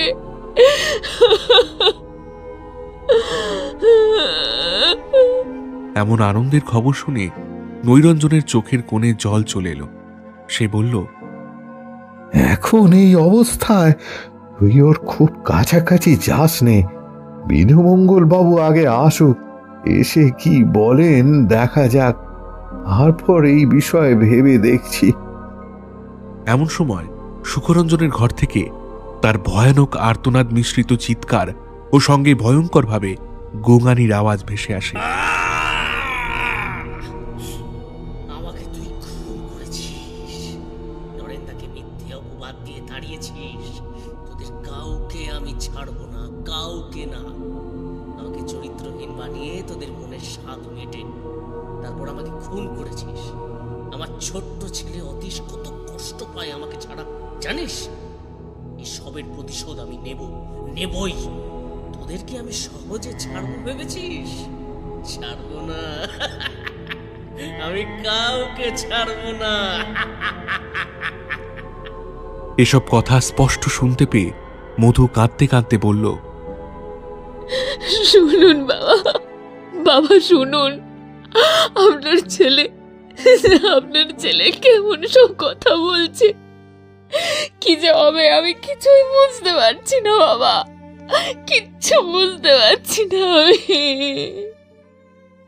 এতক্ষণে বিধুমঙ্গলবাবু জমিদার বাড়িতে প্রবেশ করল এবং বলল, কই নৈরঞ্জন বাবু, কি সমস্যা হচ্ছে আপনার ছেলের? উল্টোপাল্টা কিছু করছে নাকি? ছেলের শোচনীয় পরিস্থিতির কথা নিজের ভাবভঙ্গির মাধ্যমে বুঝিয়ে দিয়ে নৈরঞ্জন বলল, ওর উপরে রাধিকার প্রেতাত্মা ভর করেছে বিধুমঙ্গল বাবু। আপনি যে কোনো উপায়ে আমার ছেলেকে বাঁচান। ঘরে ওর গর্ভবতী স্ত্রী, ওর কিছু হয়ে গেলে ওর বউ বাচ্চা যে ভেসে যাবে। ওকে আপনি বাঁচান, ওকে আপনি বাঁচান। হ্যাঁ, একে অতীশ ছোটবেলায় মাকে হারিয়েছে। আমি আর কদিন, যদি ওর বাবাটার কিছু হয়ে যায় ও তো ভেসে যাবে। বিধুমঙ্গলবাবু নৈরঞ্জনকে সান্ত্বনা দিয়ে বলল, আপনি এত ভেঙে পড়বেন না। তাছাড়া আমি এসেছি যখন, তখন একটা সমাধান অবশ্যই বের করে দিয়ে যাব। চলুন দেখি আপনার ছেলে এখন কি করছে। ঘড়িতে তখন প্রায় রাত 9টা সাড়ে 9টা বাজে। সামনেই বুদ্ধ পূর্ণিমা, তাই এখন থেকে বাইরে চাঁদের আলোয় চারিদিক উদ্ভাসিত হয়ে আছে। তবে গ্রামের লোকজন এত রাতে কেউ আর জেগে নেই। বাইরে থেকে বয়ে আসা কালবৈশাখীর ঝোড়ো হাওয়ায় জমিদার বাড়ির জানলা দরজার পর্দাগুলো পাগলের মতো উঠছে। রোয়াকে রাখা জ্বলতে থাকা মোমবাতিগুলোর কিছু কিছু নিভে গেছে, আবার কয়েকটার বুকে আগুন ধুকপুক করছে, যে কোনো মুহূর্তে নিভে যাবে। তাই নৈরঞ্জন একজন দাসীকে ডাক পেড়ে বলল, লতিকে, মহলের জানালা দরজাগুলো বন্ধ করে দিয়ে তবেই ঘুমোতে যাস, কিন্তু বাইরে ভীষণ ঝড় উঠেছে। দাসী লতিকে হাঁক পেড়ে বলে, আচ্ছা ঠিক আছে বড় কর্তা, সব দরজা জানালা বন্ধ করে দেব। আর এদিকে বিধুমঙ্গল অন্দরমহলে সুখরঞ্জন রায়কে ডাকতে ডাকতে এগিয়ে চলল। সুখরঞ্জন বাবু, আপনি কোথায় গেলেন? আপনার সাথে যে আমার দরকার আছে। সুখরঞ্জন বাবু, কোথায় আপনি? বিধুমঙ্গলের পিছন পিছন এগিয়ে চলল জমিদার নৈরঞ্জন রায় ও সুখরঞ্জনের দ্বিতীয় স্ত্রী মধু। বাবা, আমার আমার ভীষণ ভয় করছে। আপনার ছেলে আবার সুস্থ হয়ে যাবে তো? বলুন না, আপনার ছেলে আবার সুস্থ হবে তো বাবা? ঈশ্বরে বিশ্বাস রাখ রে মা, ঈশ্বরে বিশ্বাস রাখ, দেখবি সব ঠিক হয়ে যাবে। এতক্ষণে বিধুমঙ্গল এসে প্রবেশ করেছে সুখরঞ্জনের শয়নকক্ষে। তার পিছন পিছন এসেছে আরও দুজন, কিন্তু ঘরটা এতই অন্ধকার যে কেউ কাউকে দেখতে পাচ্ছে না, এমনকি নিজের শরীরটুকুও না। হঠাৎ অন্ধকার ঘরে হাঁক পেড়ে বিধুমঙ্গল বলল, সুখরঞ্জন বাবু, সুখরঞ্জন বাবু, কোথায় গেলেন আপনি? অন্ধকার ঘর থেকে গম্ভীর স্বরে দুজন মানুষের কথাবার্তার আওয়াজ তিনজনের কানে এলো। সুখরঞ্জন কেমন যেন মেইলি সুরে বলছে, কোথায় লুকিয়েছ খোকা? আয়, বেরিয়ে আয়, আমি যে তোর মা রাধিকা। আর অতীশ সেই অন্ধকার ঘরের এখানে ওখানে লুকিয়ে পড়ছে আর বলছে, আমাকে খুঁজতে পারে না, কি মজা, মা আমাকে খুঁজতে পারে না। অন্ধকার ঘরের মধ্যে মায়ে ছেলে মিলে এমন কানামাছি খেলায় বাধা দিয়ে নৈরঞ্জন বলল, অতীশ, কোথায় তুমি দাদু ভাই? বেরিয়ে এসো, বেরিয়ে এসো, আমার কাছে এসো। অতীশ লোকানো অন্ধকার থেকে বেরিয়ে এসে ঠাকুরদার কাছে দাঁড়াতেই ঠাকুরদা তাকে জিজ্ঞাসা করল, কার সাথে তুমি কানামাছি খেলছিলে দাদু ভাই? মায়ের সাথে খেলছিলাম দাদু। অতীশের মুখে এমন কথা শুনে নৈরঞ্জনের বুকের ভিতরটা ছ্যাদ করে উঠল। কিন্তু দাদু ভাই, তোমার মা তো আর বেঁচে নেই, আমাদের মতো স্বাভাবিক জীবনযাপন করতে পারে না, তবে তোমার সাথে খেলে কিভাবে? দাদু, দাদু তোমার মনে নেই যেদিন মায়ের শরীরটা আগুনে পুড়েছিল? সেদিন তুমি তো বললে মা আমাকে ভীষণ ভালোবাসে, তাই আমাকে ছেড়ে সে কোথাও যেতে পারবে না, আমার কাছেই থাকবে। হ্যাঁ, মনে আছে তো। তবে কি তোমার মা তোমার কাছেই আছে? হ্যাঁ দাদু, আমার মা তো আমার কাছেই থাকে সব সময়। সবটা শুনে নৈরঞ্জন বলল, শুনলেন তো, শুনলেন বিধুমঙ্গল বাবু, সে আছে এই বাড়িতেই, তাই তো এমন সব অলৌকিক কাণ্ড ঘটছে। আপনি যে করেই হোক এই বাড়ি থেকে ওকে তাড়ান, ওকে তাড়ান বিধুমঙ্গল বাবু, ওকে তাড়ান। অতীশ চেঁচিয়ে বলল, না দাদু, আমার মাকে তুমি তাড়িয়ে দিও না। এই এত বড় বাড়িতে আমার মা ছাড়া কেউ নেই আর। আমি আছি তো দাদু ভাই, আমি তো তোকে ভালোবাসি, আগলে রাখি। এসব কথাবার্তা শুনতে শুনতে বিধুমঙ্গলবাবু বললেন, আমি চাইলেও এ বাড়ি থেকে ওকে তাড়াতে পারবো না জমিদার বাবু। ওর নিজের পেটের সন্তান যেদিন বড় হয়ে গয়ায় গিয়ে ওর নামে পিণ্ডদান করবে, ও সেই দিন ও এই বাড়ি ছাড়বে। তার আগে ওকে কেউ এই বাড়ি ছাড়াতে পারবে না। বিধুমঙ্গলের মুখে এমন কথা শুনে ছোট্ট অতীশ আনন্দ করে বলে উঠল, কি মজা, আমার মা এই বাড়িতে থাকবে, কি মজা, কি মজা। এতক্ষণে ঘরের সেই এক তাল আঁধার থেকে ঘ্যাস ঘ্যাসে সুরে একটা অট্টহাসি ভেসে এলো। এতক্ষণে বিধুমঙ্গল হাতে ধরে থাকা টর্চ লাইটের আলো ঘরের মধ্যে ফেলতেই তার চোখে পড়ল বীভৎস এক দৃশ্য। যে দৃশ্য দেখে সেখানে উপস্থিত সকলে ভয়ে আঁতকে উঠল। কেবল অতীশ ভয় পেল না। তারা দেখল ঘরের মধ্যে ড্রেসিং টেবিলের সামনে বসে আছে সুখরঞ্জন রায়। তার চোখে কাজল, ঠোঁটে লাল লিপস্টিক, মাথায় পরচুলা, এমনকি সে সদ্য নাক কান ছিদ্র করে কানে বড় বড় দুটো ঝুমকো দুল ঝুলিয়েছে, নাকে গলিয়েছে পছন্দের নোলক, আর নাক কানে সদ্য ছিদ্র থেকে গড়িয়ে পড়া রক্তে কানের ঝুমকো, নাকের নোলক একেবারে রক্তারক্তি হয়ে গেছে। দুটো হাত ভর্তি করে শাঁখা, পলা, চুড়ি, গলায় মঙ্গলসূত্র পড়েছে সুখরঞ্জন রায়। ছোট জমিদার সুখরঞ্জন ড্রেসিং টেবিলে আয়নার সামনে সাজতে বসেছে। তার এমন বীভৎস সাজার পর আয়নাতে ফুটে উঠেছে তার মুখ নয়, বরং রাধিকার মুখ। তা দেখে নতুন বউ মধু চিৎকার করে কেঁদে উঠল, ঈশ্বর, ঈশ্বর, কি হবে এবার, কি হবে?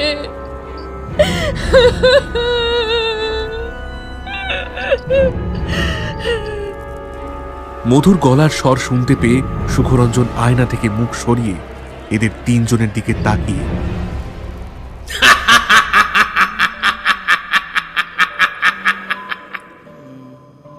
বিধুমঙ্গল কড়া মেজাজে তাকে জিজ্ঞেস করলেন, কি হয়েছে ছোট জমিদার বাবু? আপনি এমন মেয়েদের মতো সেজেছেন কেন? আপনি কি জানেন আপনাকে কি বিভৎস বাজে দেখতে লাগছে? বিকট অট্টহাসি করে সুখরঞ্জন বলল, বিধুমঙ্গল, তোকে কারা পণ্ডিত বলে রে? তুই তো দেখছি খুব বোকা। হ্যাঁ, তোকে কে বললো বলতো আমি ছোট জমিদার সুখরঞ্জন? আরে আমি তো সুখরঞ্জনের বিয়ে করা বউ রাধিকা। আমি চণ্ডীপুরের মেয়ে রাধিকা। বাবা ভালোবেসে আমাকে রাধা বলে ডাকতো। বিধুমঙ্গল ধমকে সুরে বলল, আচ্ছা, তুই তাহলে রাধিকার প্রেতাত্মা? তবে তুই কেন জমিদারের শরীরে বাসা বেঁধেছিস? কি চাস তুই? আমাকে মেরে ফেলে এখন নতুন বিয়ে করে আনন্দের সংসার করছে সুখরঞ্জন। আমি ওকে সুখে শান্তিতে ঘর করতে দেব না, কিছুতেই দেব না। আমি ওকে পাগল করে দেব। বিধুমঙ্গল আবারও জিজ্ঞাসা করল, তাহলে কি করবি তুই? সব সময় ছোট জমিদারের শরীরে এইভাবে কি থাকবি নাকি? হ্যাঁ, যতদিন এই বাড়িতে আমার ছেলে থাকবে ততদিন আমি সতীনের ঘর করার জন্য এখানেই থাকবো।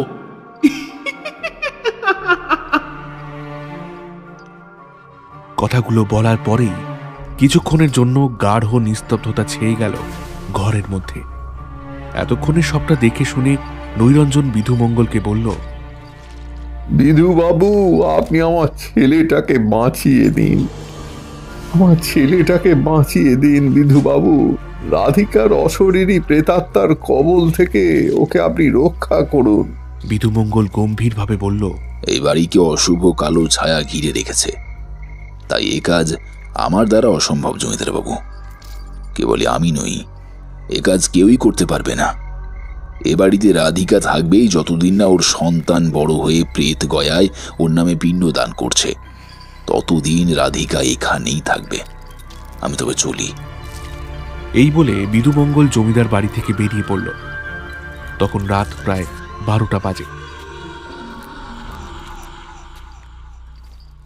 তারপর থেকে পলাশপুরের জমিদার বাড়িতে পুরোপুরি পাগলের তকমা নিয়ে একটা বন্ধ ঘরে সারা দিন পড়ে থাকত জমিদারের ছেলে সুখরঞ্জন রায়। বাড়ির চাকর বাকরেরা দিনে 3 বার বন্ধ দরজার নিচে থেকে ভাতের থালা ঠেলে দিত। সেই ভাত খেত পাগলা সুখরঞ্জন, আর মাঝে মধ্যেই ভিতর থেকে বন্ধ দরজায় দুম দুম শব্দে হাতের চাপড় মারতে মারতে বলতো, দরজা খোলো, কে আছো? দরজা খোলো, দরজা খুলে দেখো, আমার রাধিকা ফিরে এসেছে, আমার রাধিকা ফিরে এসেছে। নিজের স্বামীকে এইভাবে নিজের চোখের সামনে থেকে ধীরে ধীরে পাগল হয়ে যেতে দেখে মধুর মুখ থেকেও ঘটে গেছে লাবণ্য। সেও এখন সবসময় অন্যমনস্ক হয়ে থাকে। জমিদার নৈরঞ্জন রায়ও নানান চিন্তায় ও বার্ধক্যজনিত কারণে এখন বিছানা শয্যায়। এখন আর উঠতেও পারেন না, চলতেও পারেন না। নাবিপক্ষের বৌমা মধু শ্বশুরের ঘরে গরম দুধ দিতে এলে বৃদ্ধ জমিদার কাঁপা কাঁপা সুরে তাকে বলে, বৌমা, আমার যে আর বেঁচে থাকতে ভালো লাগে না গো মা। এই বিশাল জমিদার বাড়ির প্রতিপত্তি সব সব নষ্ট করে ফেললো ওই একটাই আমার গুণধর ছেলে। ছোটবেলায় ওকে জন্ম দিতে গিয়ে ওর মা মরেছিল। চুপ করুন বাবা, থাক থাক, ওসব কথা আজ আর নাই বা বললেন। না বৌমা, না, আজ আমাকে বলতে দাও। সেদিন যদি ওর মা বেঁচে থেকে ও মরে যেত, আমার আর দুঃখ হতো না, এই বিশাল জমিদারি অক্ষুণ্ণ থাকতো। এই জন্য বলে, পাপ কখনো কোনো পাপীকে ছেড়ে দেয় না, পাপের ভাগী তাকে হতেই হয়, পাপ ভোগ তাকে করতেই হয়। আমার বড় বৌমা কলঙ্কিনী ছিল না, কখনো কোনো পরপুরুষের দিকে সে চোখ তুলে পর্যন্ত চায়নি। তবুও তাকে কলঙ্কিত করেছে আমারই ছেলে। এ পাপ সুখরঞ্জন লুকোবে কিসে? তাই তো আজ বদ্ধ পাগল হয়ে পড়ে আছে অন্ধকার একটা ঘরে। ওকে পাপ ভোগ করতে দাও, দাও। শান্ত হন, শান্ত হন, দুধটা খেয়ে নিন বাবা, দুধটা খেয়ে নিন। শোনো শোনো মা, আজ তোমাকে অনেক কথা বলার আছে। আমি আজ উকিল ডেকেছি। হ্যাঁ, আমার সব সম্পত্তি আমি অতিশা তোমার আগত সন্তানের নামে লিখে দেব। এতে তোমার কোনো আপত্তি নেই তো মা? না বাবা, এসব বিষয়ে আপনি যা ঠিক করবেন তাই ঠিক, এখানে আপত্তি করার কিছু তো নেই। বেশ বেশ, তবে আরো একটা কথা শুনে রাখো, আমরা এই ছোট্ট ছেলেটার খেয়াল রেখো। আমি বোধহয় আর বেশি দিন বাঁচবো না। না, আমি যে এক চরমতম পাপের ভাগী। কেন বাবা, আপনি পাপের ভাগী হতে যাবেন কেন? আপনি তো সারা জীবন কোনো পাপ কাজ করেননি। করেছি, আমিও একটা মস্ত বড় পাপ করেছি। আজ আমি তোমাকে বলবো, যদিন এ কথা নিজের বুকের মধ্যেই লুকিয়ে রেখেছিলাম, কিন্তু আজ তোমাকে সে কথা আমি বলবো। সেদিনের সেই রাতে আমার শাশুড়ি মা তখন সূতিকাগারে প্রসব যন্ত্রণায় ছটফট করছে। ভিতরে গরম জল নিয়ে ঢুকেছে দাইমা। আমি তখন বাইরে পাইচারি করছি। তখন গভীর রাত, পুরো পলাশপুর গ্রাম গভীর নিদ্রায় আচ্ছন্ন। জমিদার বাড়িতেও কেউ তখন জেগে নেই। আকার মধ্যে আমি, দাইমা, তোমার শাশুড়ি মা।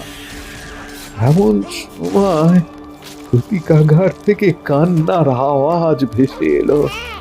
আমি তখন বাইরে উত্তেজিত অবস্থায় পাইচারি করছি, হাত দিয়ে নিজের হাত নখ চিবোচ্ছি।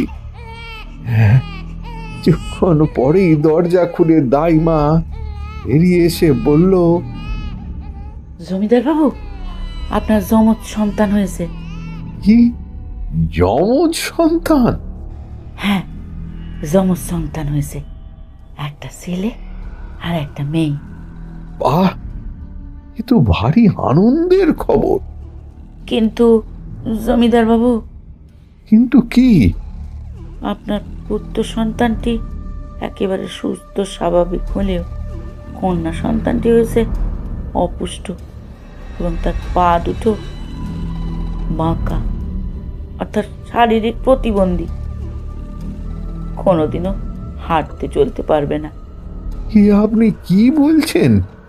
জমিদার বাড়ির সন্তান হবে শারীরিক প্রতিবন্ধী? না না না, এ আমি মেনে নিতে পারবো না, পারবো না, কখনো না। কি করবেন জমিদার বাবু? কানা খোড়া যাই হোক, নিজের সন্তান তো, তাকে কি আর ফেলে দেবে? দাইমার এমন কথায় সঙ্গে সঙ্গে জমিদার বাবুর মাথায় একটা বদ বুদ্ধি কাজ করে গেছিল। হ্যাঁ হ্যাঁ, ফেলে দেব। ওই অপুষ্টিকর সন্তান, ওই শারীরিক প্রতিবন্ধী সন্তান আমি রাখবো না।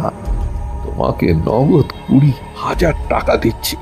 তুমি ওকে আঁচলে করে জড়িয়ে নিয়ে যাও, জঙ্গলের ধারে এলে দেবে। টাকার লোভে দাইমাও রাজি হয়েছিল আমার প্রস্তাব। তারপর ধীরে ধীরে সূতিকাগারে প্রবেশ করে দেখি মালবিকা, অর্থাৎ আমার স্ত্রী, ক্লান্ত হয়ে ঘুমিয়ে পড়েছে। তখন তার কোলের ধার থেকে সেই কন্যা সন্তানকে দাইমা তুলে নিয়ে গিয়েছিল। তারপর তার কোনো খোঁজ খবর আমি আর পাইনি। এই পাপের প্রায়শ্চিত্ত তো আমাকেই করতে হবে। মধু এতক্ষণে শ্বশুরের সব কথা শুনে বলে উঠল, শাশুড়ি মা, তিনি তো পরপর 2টো সন্তান প্রসব করেছিলেন, পরে জানতে চাননি একজন কেন তার কাছে, আর একজন কোথায় গেল? হ্যাঁ হ্যাঁ, জানতে চেয়েছিল তো, কিন্তু নানান কথায় তাকে ভুল প্রমাণ করা হতো। তাকে এটাই বলা হতো এদিন রাতে সে একটি মাত্র সন্তান প্রসব করেছিল, কিন্তু মাসখানেকের মধ্যে সবটা সত্যি জানতে পেরে আর মাথার সমস্যা সৃষ্টি হয়। সে ধীরে ধীরে পাগল হয়ে যায়। তারপর একদিন সে আত্মঘাতী হয়ে মারা যায়। তবে এই যে আপনি একটু আগে বললেন আপনার ছেলের জন্ম দিতে গিয়ে আপনার স্ত্রী মারা গেছে। হ্যাঁ, সারা জীবন এই মিথ্যেটাই তো সবার কাছে বলে এসেছি। আজ তোমার কাছে সবটা সত্যি বললাম বৌমা। আমি এই মিথ্যে বুকে চেপে মরো শান্তি পাবো না, তাই আজ বাধ্য হয়ে সব বলে ফেললাম।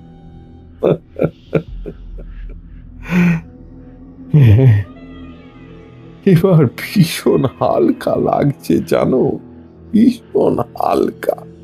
এমন সময় হঠাৎ কাঁদতে কাঁদতে সদর দরজা থেকে জমিদার বাড়ির অন্দরে ঢুকে পড়ে বাইজি বিনোদিনী। কোথায় কোথায় আমার সুখরঞ্জন? ও নাকি পাগল হয়ে গেছে? না, তা হতে পারে না, আমার সুখরঞ্জন পাগল হতে পারে না। বাইজি বিনোদিনীকে অন্দরে ঢুকতে দেখে অনেকেই তাকে বাধা দিতে এলো, কিন্তু বৃদ্ধ নৈরঞ্জন বলল, না, কেউ ওকে বাধা দেবে না। বরং ওকে নিয়ে যাও সুখরঞ্জনের কাছে। জমিদারের কথা মতো কেউ আর বাইজি বিনোদিনীকে পথে বাধা দেয়নি, বরং একজন দ্বাররক্ষী তাকে নিয়ে গেছে বন্দি সুখরঞ্জনের ঘরের সামনে। খোলো, খুলে দাও এই তালা, আমি আমার সুখরঞ্জনের সঙ্গে দেখা করতে চাই। দ্বাররক্ষী বলল, না, এই ঘর খোলা যাবে না। ছোট জমিদার বাবু উন্মাদ পাগল, এক্ষুনি ক্ষতি হয়ে যেতে পারে। বিনোদিনী বলল, না, কিচ্ছু হবে না, খুলে দাও, একবার অন্তত আমি দেখি আমার সুখরঞ্জনকে। তারপর সেই ঘরের তালা খোলা হলো। বিনোদিনী প্রবেশ করল সেই অন্ধকার ঘরে। কি ভ্যাপসা গন্ধ বেরিয়ে আসছে ঘরটা থেকে। বিনোদিনী ঘরে ঢুকে বলল, সুখরঞ্জন, আমি এসেছি, আমি তোমার বিনোদিনী গো, এসো আমার কাছে, এসো। হাতে পায়ে লোহার বেড়ি পরে ঘরের একটা কোণে কুণ্ডলি পাকিয়ে বসে থাকা সুখরঞ্জন উঠে দাঁড়ালো। ধীরে ধীরে এগিয়ে এলো বিনোদিনীর দিকে। খিড়কি থেকে ঘরের ভিতরে যেটুকু আলো চুঁইয়ে পড়ছে তাতে দেখা গেল সুখরঞ্জনের চোখে মুখে কালি পড়েছে। হাতে পায়ের নখ বড় বড় হিংস্র পশুর মতো, মুখ ঢেকে গেছে বড় বড় দাড়ি গোঁফে। সে এগিয়ে এসে বিনোদিনীকে জড়িয়ে ধরে বলল, রাধিকা, রাধিকা, তুমি এসেছো?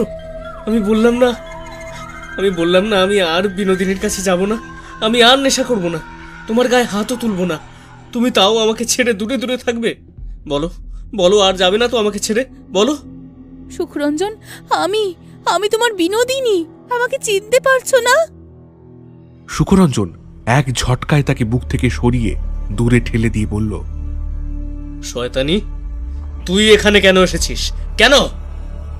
কথাটা শেষ হতে না হতেই সুখরঞ্জন ধারালো নখ দিয়ে বিনোদিনীর শরীরে হিংস্র পশুর মতো আঘাত করতে লাগলো। ছেড়ে দাও, আমাকে ছেড়ে দাও, বাঁচাও, বাঁচাও। সেই চিৎকার জমিদার নৈরঞ্জনের কানে এলো। সে বলল, এই কে, কোথায় আছিস? এইবার বাইরে থেকে দরজাটা বন্ধ করে দে। বাইজি বিনোদিনী তার নিজের পাপের শাস্তি ভোগ করুক এইবার। জমিদারের কথা মতো দরজার বাইরে থেকে আবারও তালা ঝুলিয়ে দেওয়া হলো। কেবল ভিতর থেকে বেরিয়ে এলো বিনোদিনীর আর্তনাদ। মেরো না, মেরো না, আমাকে ছেড়ে দাও, ছেড়ে দাও। প্রায় 15-20 মিনিট সেই আর্তনাদ চলার পর বন্ধ হয়ে গেল বিনোদিনীর সমস্ত চিৎকার। বোধহয় সারা জীবনের মতো সুখরঞ্জন তাকে চুপ করিয়ে দিয়েছে। খানিক পরে দ্বাররক্ষী দেখতে পেল টাটকা তাজা লাল রক্তের একটা ধারা দরজার নিচ দিয়ে গড়িয়ে বাইরে বেরিয়ে আসছে, আর ভিতর থেকে একটা বীভৎস আওয়াজ শোনা যাচ্ছে স্পষ্ট। কোনো বন্য মাংসাশী প্রাণী কাঁচা মাংস খুবলে খেলে যেমন শব্দ হয়, এই শব্দটা ঠিক তেমন। তবে কি সুখরঞ্জন তার প্রেমিকা বাইজি বিনোদিনীকে হত্যা করে তার শরীর থেকে কাঁচা মাংস খুবলে খাচ্ছে? তারপর কেটে গেছে বেশ কয়েক মাস। সুখরঞ্জনের বন্ধ ঘরে খাবার দিতে গিয়ে বাড়ির চাকর দেখেছে সুখরঞ্জন বিনোদিনীর শরীরের হাড় নিয়ে খেলা করে আর চিৎকার করে বলে, খেয়ে ফেলেছি, পচে যাওয়ার আগে সব মাংস খেয়ে ফেলেছি, খেয়ে ফেলেছি। এর মধ্যে জমিদার নৈরঞ্জনও হৃদযন্ত্র বিকল হয়ে মরেছে। মধু জন্ম দিয়েছে একটা মৃত সন্তান, তাই তার এখন বাঁচার একমাত্র অবলম্বন অতীশ। সেও এখন একটু বড় হয়েছে।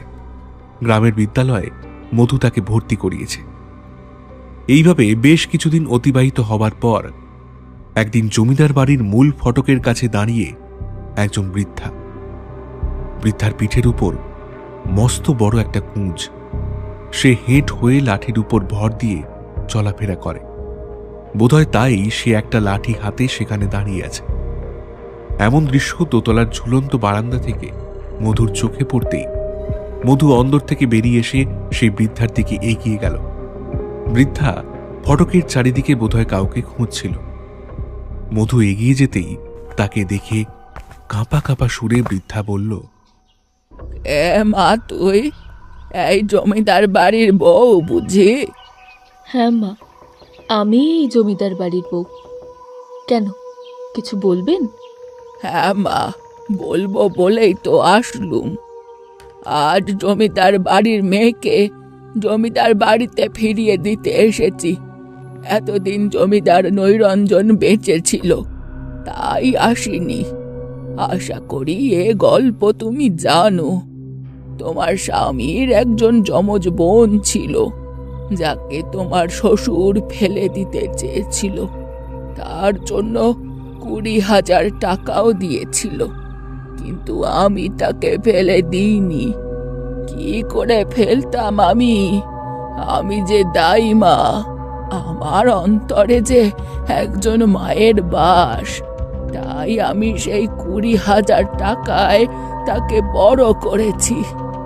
আজ এই বাড়িতে তাকে ফিরিয়ে দিতে এলাম। সবটা শুনে আনন্দে মধুর চোখ দিয়ে দুফোঁটা জল নিচে গড়িয়ে পড়ল। সে বলল, কোথায় কোথায় আমার ঠাকুরছি? কোথায় কোথায় কোথায় আমার ননদি? কোথায়? বৃদ্ধা কাঁপা কাঁপা হাতে তার কাঁধে ঝোলানো একটা থলে থেকে কাগজ জড়ানো একটা পোঁটলা মধুর হাতে দিল। কি আছে এতে? আর আর আমার ননদি কোথায়? বলুন বলুন না, আমার ননদি কোথায়? খুলে দেখ তো, তবেই তো বুঝবি কি আছে। মধু সেই কাগজ জড়ানো পুঁটলি খুলতেই দেখল তার মধ্যে একটা সদ্যজাত শিশুর কঙ্কাল। তা দেখেই মধুর শরীরে একবার বিদ্যুৎ খেলে গেল। ভয় পাচ্ছিস? ভয়? আমি তো ভয় পাইনি। আজ 36 বছর ধরে এই কঙ্কালটাকে নিজের কাছে জীবন্ত করে রেখে দিয়েছি। সেদিন তোর শ্বশুরের চোখে জমিদারির যে অহংকার আমি দেখেছিলাম, মেয়েদের প্রতি যে অবিচার আমি দেখেছিলাম, তা গড়ায় গন্ডায় হিসেব বুঝিয়ে দিতে এই সদ্যজাত শিশুকে নিজের কাছে রেখে মানুষের মতো মানুষ করতে চেয়েছিলাম। কিন্তু বেশ কয়েকদিনের মধ্যে মাতৃদুগ্ধ না পেয়ে বাচ্চাটা মরে গেল। তারপর তাকে রেখে দিয়েছিলাম।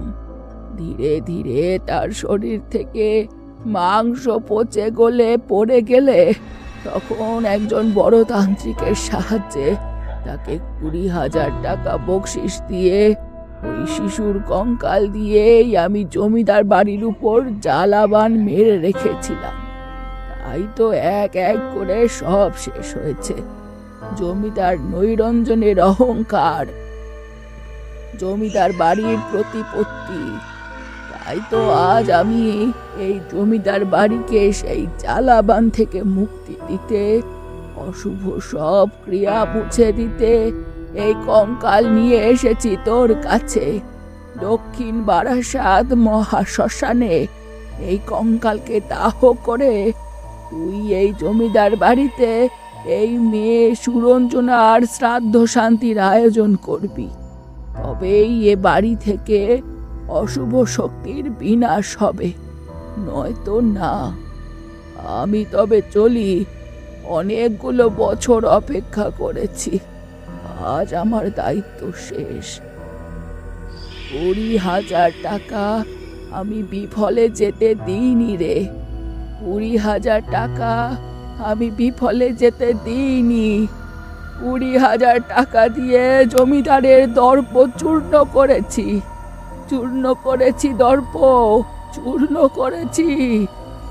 আর এই রকম যারা বিকলাঙ্গ সন্তানকে ফেলে দিতে চায়, অনাথ আশ্রমে দিয়ে দিতে চায়, এইসব বাবা মায়ের উপর আমার কুদৃষ্টি পড়ুক।